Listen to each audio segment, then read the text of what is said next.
Hello everyone, welcome to my channel. আজকে আমি আপনাদের সামনে নতুন একটি রেসিপি নিয়ে হাজির হয়েছি। সরিষা ইলিশ কম বেশি আপনারা সবাই খেয়েছেন। সরিষা ইলিশ মানেই জিভে জল। সেই সরিষা ইলিশে যদি একটু ভিন্ন স্বাদে রান্না করা যায় তাহলে কেমন হয়? চলুন আমি আজকে আপনাদের দেখাবো লাউ পাতা দিয়ে সরিষা ইলিশ। কীভাবে রান্না করব তা আপনারই দেখে নিন। চলুন তাহলে শুরু করি। প্রথমেই আমাদের লাগবে হচ্ছে লাউ পাতা। লাউ পাতা দুইভাবে নিতে হবে, একটা হচ্ছে কুচি করে এবং আরেকটি হচ্ছে আস্ত লাউ পাতা। তারপর আমি এখানে নিয়েছি ইলিশ, আমি এখানে মাঝারি সাইজের ইলিশ ইউজ করেছি। তারপর লাগবে হচ্ছে সরিষা বাটা, আমি এখানে কালো এবং সাদা সরিষা দুইটাই ইউজ করেছি। তারপর লাগবে হচ্ছে পেঁয়াজ বাটা, তারপর হচ্ছে কাঁচামরিচ বাটা, আপনারা আপনাদের পরিমাণ মতো কাঁচামরিচ বেটে নেবেন। তারপর লাগবে হচ্ছে আদা রসুন বাটা,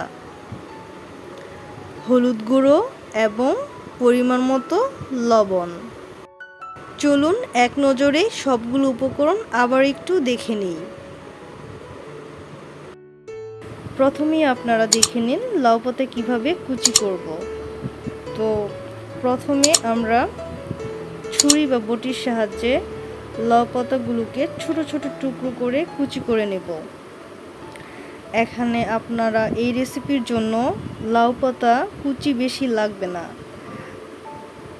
আপনারা চাইলে 7 থেকে 8টি পাতা কুচি করে নিতে পারেন।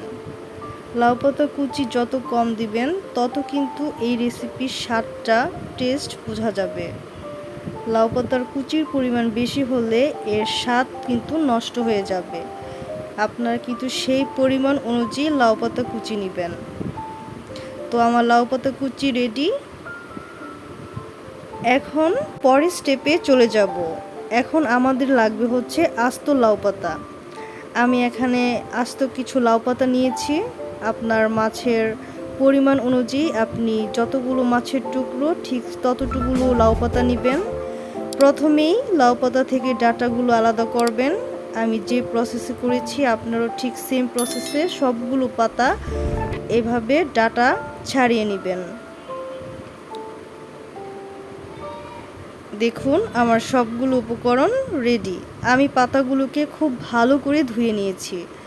এখন মাছের সাথে হলুদ গুঁড়ো, আপনারা আপনাদের পরিমাণ মতো হলুদ গুঁড়ো দিবেন, পরিমাণ মতো লবণ দিবেন।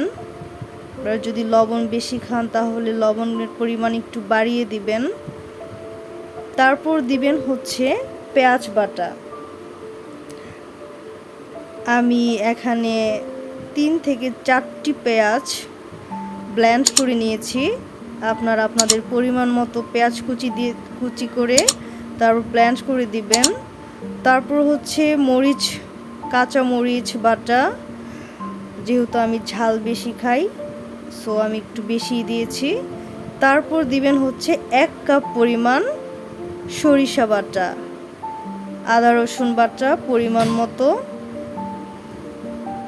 তারপর সবগুলো উপকরণ দিয়ে খুব ভালো করে মাছকে মাখিয়ে নেবেন। খুব সুন্দর করে মাখিয়ে নেবেন যেন মাছের গায়ে উপকরণগুলো খুব সুন্দর করে মেখে যায়। সবগুলো উপকরণ মাখিয়ে নেবেন আমি ঠিক দেখেন। তারপর সবশেষে সরিষার তেল অ্যাড করবেন। এখানে অবশ্যই সরিষার তেল ইউজ করবেন।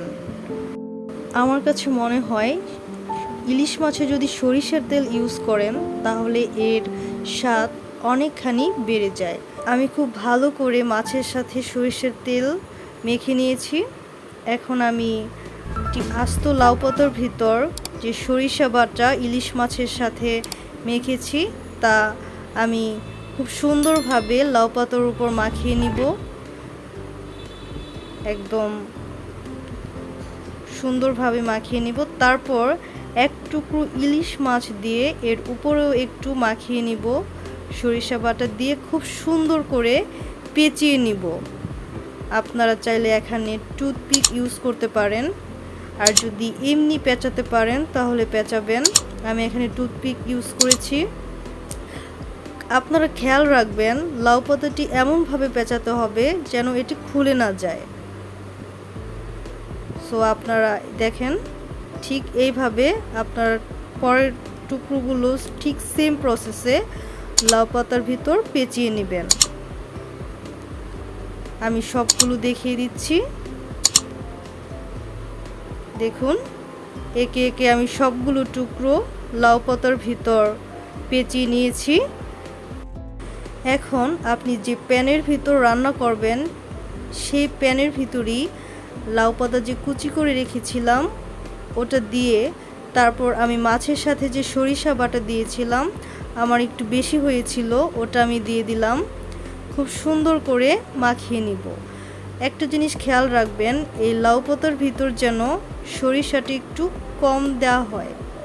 যদি বেশি হয় তাহলে কিন্তু এটি খেতে একটু তেতো তেতো লাগবে।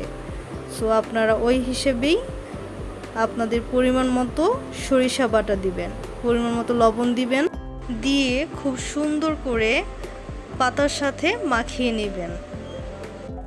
এরপর আমরা এখানে একে একে অ্যাড করব কাঁচামরিচ বাটা, পেঁয়াজ বাটা।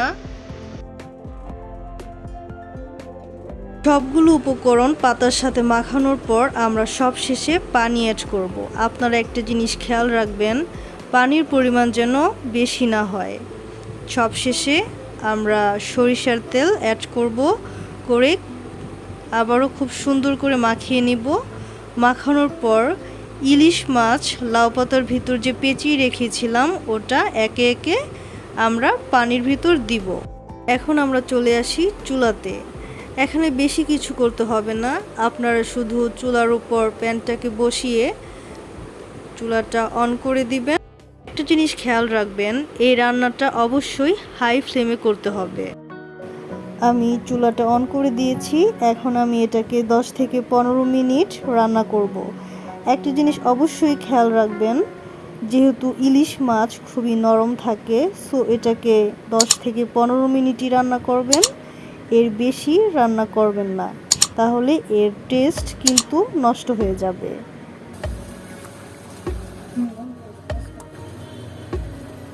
চলে এলাম 15 মিনিট পর। দেখুন আমার রান্নাটি ঠিক এই অবস্থায় রয়েছে।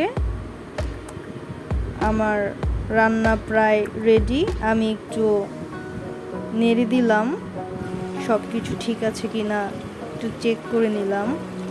হ্যাঁ, আমার সব কিছু ঠিক আছে। হয়ে গেল আমার লাউ পাতা দিয়ে সরিষা ইলিশ। দেখতেই পাচ্ছেন কতটা সুন্দর হয়েছে, খেতেও খুবই সুস্বাদু হয়েছে। আপনারা অবশ্যই বাসায় ট্রাই করবেন। আমার এই রেসিপিটি যদি আপনাদের ভালো লেগে থাকে তাহলে অবশ্যই লাইক, কমেন্টস এবং সাবস্ক্রাইব করবেন। Thank you for watching.